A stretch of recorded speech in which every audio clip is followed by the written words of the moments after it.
Greetings, dear viewers, and welcome to our live conversation about creative society on ALLATRA TV. My name is Tatiana, and today I would like to introduce our special guest, Isabel Hundt, sociologist, multi-award-winning film producer of the film The Power of Connection, inspirational speaker, and author of the book The Power of Faith-Driven Success. Welcome, Isabel. How are you today? Thank you so much for having me. I'm doing really well. Amazing. In your movie, you use a lot of deep life concepts, such as how our mind works and how we can add more clarity using it to our life. What made you to discover those concepts? It was, I was very much interested in human behavior from a very young age. I grew up in East Germany, so it was still under communism back then, but I was still quite young when the fall came down, and that also gave me the opportunity to kind of study with my dad, because he wasn't allowed to get higher education because he belonged to a church until the wall came down. So I was old enough to kind of follow along in what he was studying when he started to get his degree in social work. And so I started reading his books very early on. I remember at 12, I started reading his books and was very interested in psychology and human behavior. At 16, I checked out universities who had a major in psychology. And, you know, they sometimes have those little test templates that they send you with test content, I guess. And so I just wanted those to learn more. I did not end up studying psychology, but I did study sociology. And, well, that included psychology and human behavior over time. And then really getting into the spiritual side of things started when I moved to the US. I think I feel like I had to step away from my old programming, from my old country, like the things that I know that are familiar, to rediscover myself. And that's where the concepts within the film are also coming from that journey and understanding, who am I in a different world when you don't feel German, when you don't feel really American either? Like, what is your identity within that, and how is part of those identities that we have accepted getting in the way for us to connect with other people, but also with ourselves, because we're always struggling to figure out who we are, what we're supposed to do, and that can very easily lead to, you know, depression, even other mental challenges like PTSD. So that's where I really have come full circle within the last 10 years and bringing this all together. I see. Actually, many immigrants can recall what you just explained, but right now we have very unique situation in a way. People face challenges they never had before, and we are also divided more than before. But imposed isolation showed us how important real communication is. We are social beings, and we feel very bad without the ability to talk to our loved ones, to hug people around us, right? So do you believe that technologies can fully replace those real conversations? I think it can support the conversations, but it will not replace the actual physical connection that you have, because we know hugs calm your nervous system. It brings down, you know, the hormones that create stress. And that's why children only feel safe when they experience the love, the hug from the parents, like being around the parents a lot. That's why we have so many behavioral issues with children, because so many parents feel that they have to go to work every day, that they have to work 12 plus hours, so barely really see their children, and able to giving them that space, this physical space of love, the connection. So I think with COVID, or with even the lockdown, that has made that even more clear, that the physical connection will never be replaceable. However, when we shift our understanding to that everything is energy, and no matter through what medium we are communicating, we're always connected. So even when you sit outside by yourself, and I know you had Tom Cronin on your TV show as well, who's all about meditation, and he did the film on meditation. when you even sit outside and you just notice how everything is connected, you never truly feel alone or disconnected.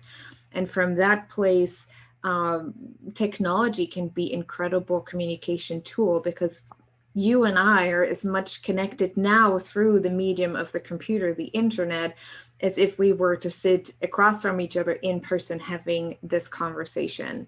But again, it would never replace the actual physical connection, the contact that we need to calm our nervous system and to be more present. Yeah, but there are many theories why we have the situation. Probably our actions as humanity, some wrongdoings, led to this terrible stuff when we are forced to stay apart, right?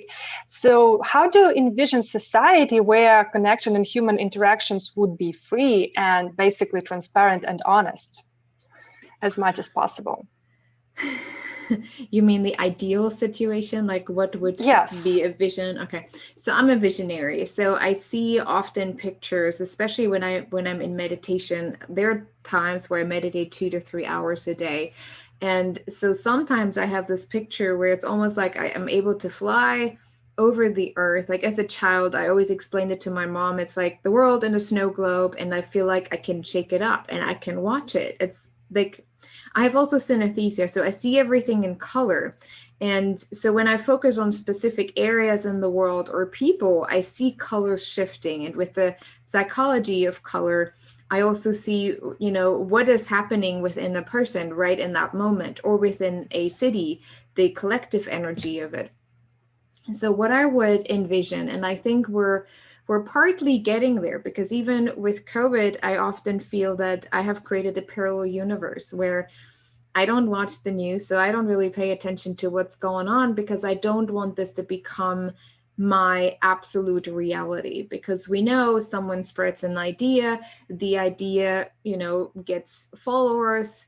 Once you have a certain amount of followers, the idea becomes something that is being accepted. From acceptance, it becomes the truth. From truth becomes reality. And suddenly it's the reality of people that really experience that. But if we were to shift our understanding and our perspective on things, this reality may actually not be true. It may just be an illusion that we have created with the understanding of separation from a divine force and the separation from each other. So what I love seeing, or what I know where we will get to, is almost like energetic time split, I think, where we're heading to, where you see more people that are very conscious in their understanding of life, who are more connected to nature, who understand the power of their body and their spirit, and the power that comes from understanding what it means to have this divine force within ourselves from what we're operating, and having the power to shift things, to manipulate energy, but always within the greater good of all. And so I think what we're going to see over the next probably decade is more and more smaller communities where people work together on a bigger property, working together in growing their own food, operating more from a holistic lifestyle. And then there will also be, I'm putting this into manifestation. I really believe that there will also be a financial system. I don't know if this would be translated into some kind of digital currency or whatever, but that connects those different communities together, where we get to support each other financially or with whatever we need. So eventually, I feel we have this incredible web that we get to weave in supporting each other, really with this like-minded, there is enough for everyone. We all can work together. We can honor Mother Earth, yet not having to sacrifice some of, the luxury that we have come to get used to, that has become the need of survival, even it may not be. But I think with a deeper understanding of who we are and what we are capable of, a lot of the material world, a lot of the consumerism will automatically fall away. I know from myself, the deeper I went into myself, the more I was aware of my need, the less material things I needed to feel a certain way. And now I'm like, I don't really need that. I have enough. Or I'm not really, I don't care what my neighbor has and I want that too, just because they have it or to look better. I absolutely do not care anymore. And from that perspective, I can use the money that I have for different causes that are supporting humanity, that are supporting our neighbors. Like we have a big, well, we don't have a big backyard, but we have a big garden in that little backyard. So everything is pretty much grown over. And so what we do, a lot of the food we can't use, even if we freeze it, if we dehydrate it, so we just share it with the neighbors because we can, right? And support them in having organic, healthy food. We have some neighbors that came to us and said, we've never experienced anything like that, where neighbors actually take care of each other in that way. And they had just moved here into our neighborhood. That really frazzled me because this is how I grew up, right? And in Germany, we have those garden areas where everyone has their garden and you just share cherries, plums, whatever there is with each other. And that's how I really envision the world getting back to those smaller communities, yet as part of a bigger web that we get to weave together, where we always feel supported so that we can live out our creative side, our playful side, the joy again, just to being a child, to being like children and to just play. I miss play so much. I have a 7-year-old and I didn't realize just until recently how much I miss just playing and just being in the moment without always thinking about, oh, I need to do this. Okay, how can I add more income here so that we can pay for this and for that? Instead, I was just almost like forcing, but it's just setting the intention to be more playful. Yeah. And I think eventually we get to a point where that becomes everyday's normality. Like this is how we're going to live life because we know we will always be provided for and have enough. That's what I really see happening. And I don't think it's just a vision. I actually think that this will become our perceptive and collective reality.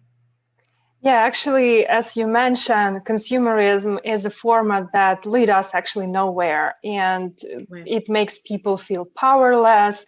It imposes that we have to be separated instead of creating together and doing something together and creating especially supportive environment. And one part of it is unity among people, respect, and it is amazing that we already making some steps, very important steps towards unity on the earth. And few years ago, volunteers around the world started asking people a pretty similar question as I just asked you about the world they would love to live in, where everybody is equal and happy. And based on their responses, the main foundations of creative society were formed. And let's watch a short video about those foundations.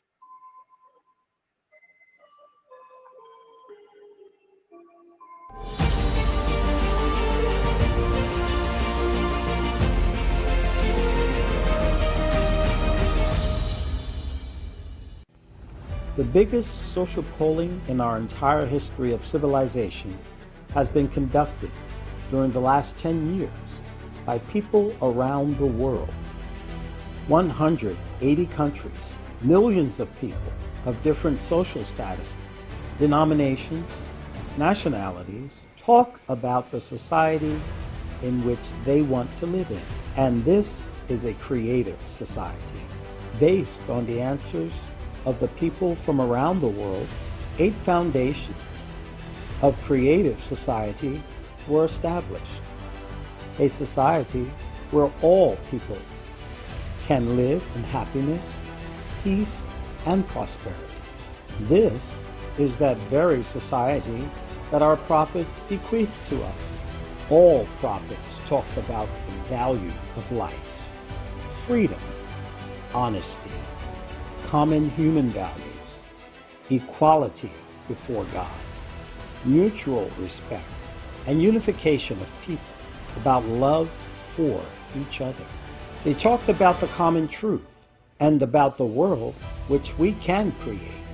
The prophets said, there will be a time when we're able to build a creative society. We are honored to live in the times which the prophets talked about, when everyone is chosen.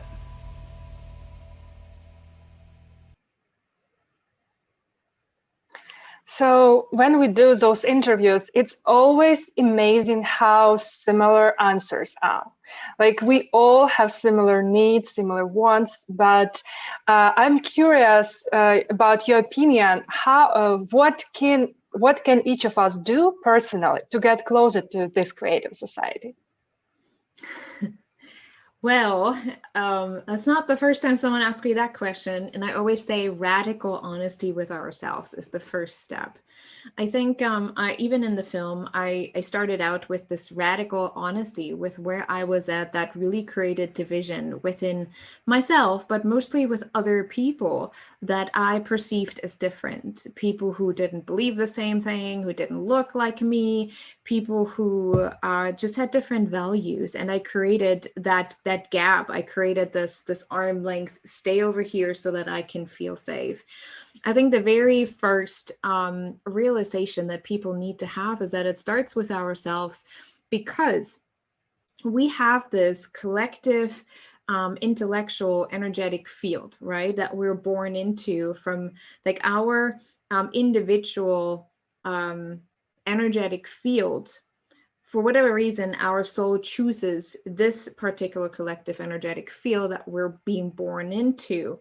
And I say it in the film at the end, I think, something I've watched it so many times, I should know that by now, but something too, that it is the individual that defines the culture of the whole.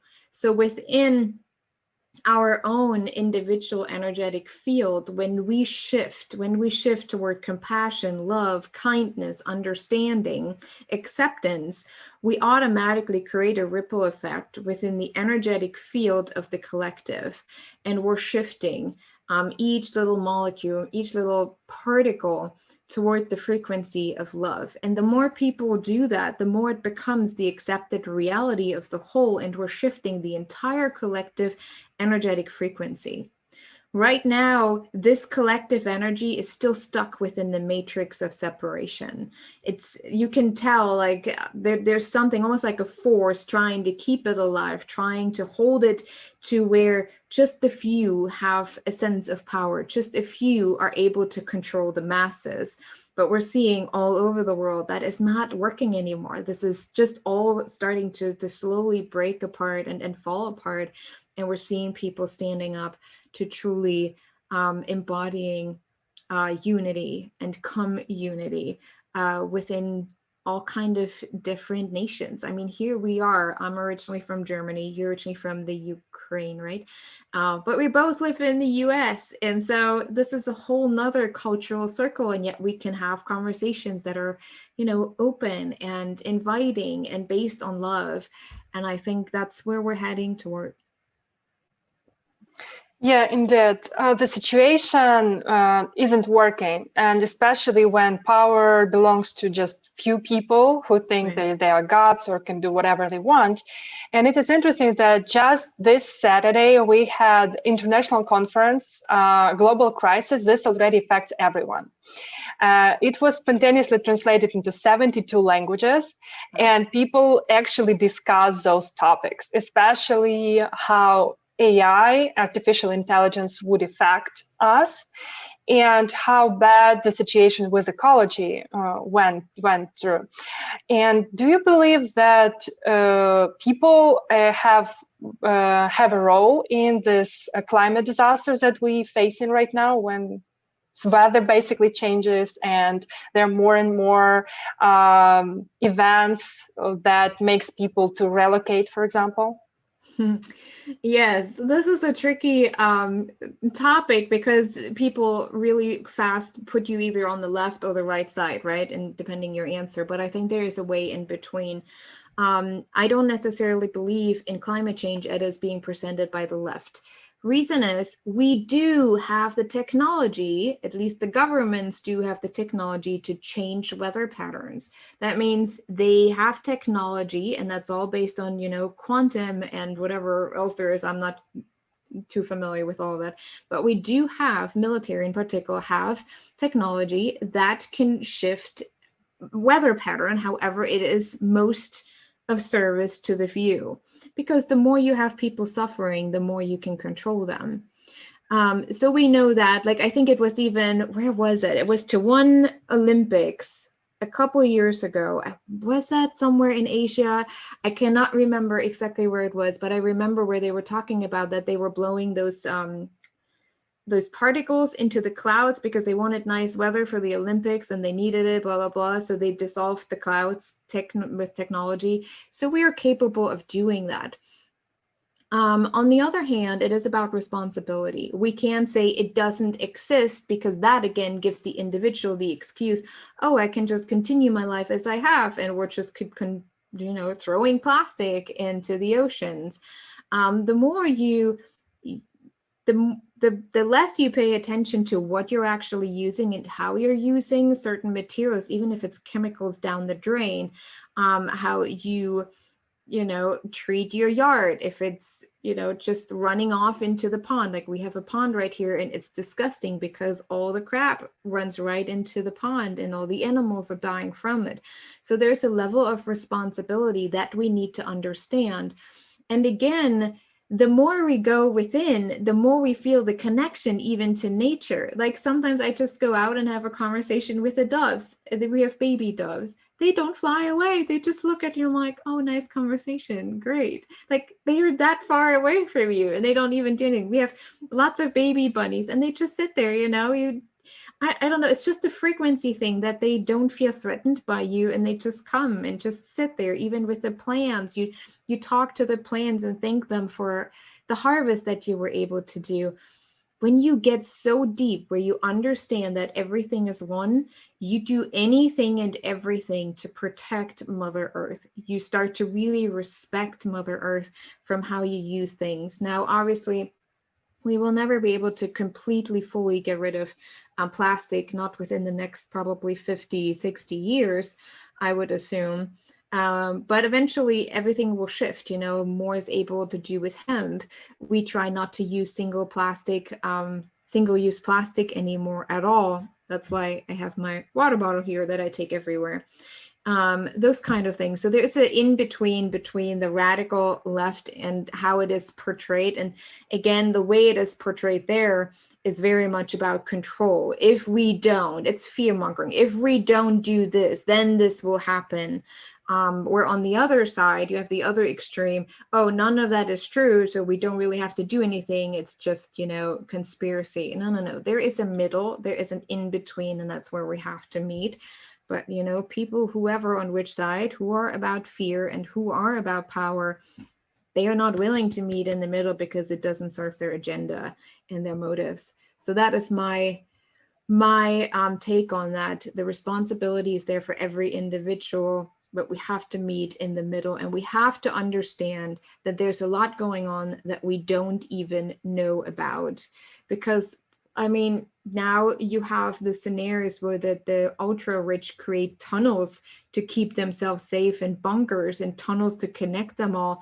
And you're just like, you don't think that will have an effect on the structure of the ground now, like earthquakes or something, maybe. So, all of that is with an intent. And I think that's what we have to become aware of. And we need to have more clarity on what is being used by the military, what is being used by governments, and then the self-responsibility on the other side. Yeah, and actually, so much resources right now we are using on military to protect some groups to protect some interest, while in reality we have those situations when we need to unite, when we need to be supportive, and even there are so many disasters already happening. We have those climate refugees, but we never know, maybe you or me become refugee one day, and what we can do, right? And even those tunnels may not protect them. So as you mentioned, it's all about personal responsibility, and future of our planet depends on each of us. Yes. So what would you wish for people to make these changes possible? One of my very general messages is that right now, right here is the time for us to rise.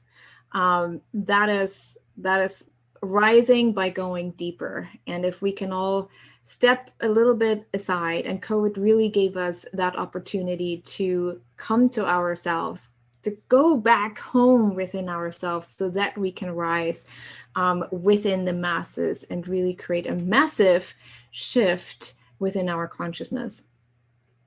Thank you, Isabel, for all inspiring answers and for joining us in our efforts to build Creative Society. For those who want to learn more about Creative Society project, please visit our website, allatraunites.com, and press button Join Us. In this case, you will be notified about the news and may get actively involved in areas of your interest, because we have different parts of this project. Creative Society is not a dream, it's reality that can be possible if all of us decide so. Together, we can do wonderful things and make our world a better place, the world we deserve. Thank you.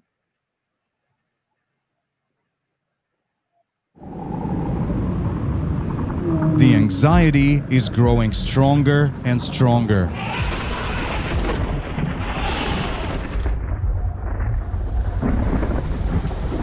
Sometimes it seems to us that this feeling is deceptive.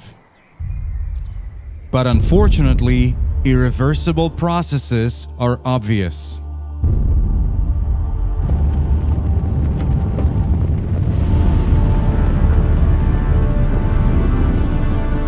The climate on the planet is changing rapidly.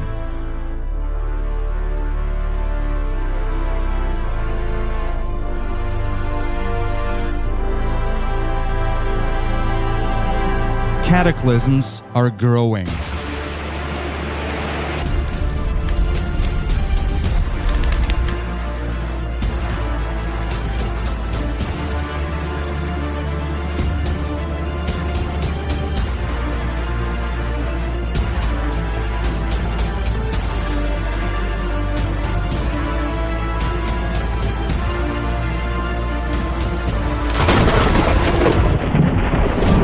The reasons for this are cyclical processes related to outer space.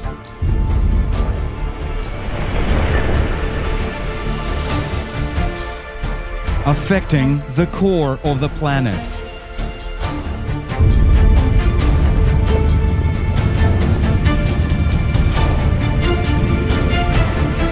So what do we do? Find out at the International Online Conference, Global Crisis. This already affects everyone.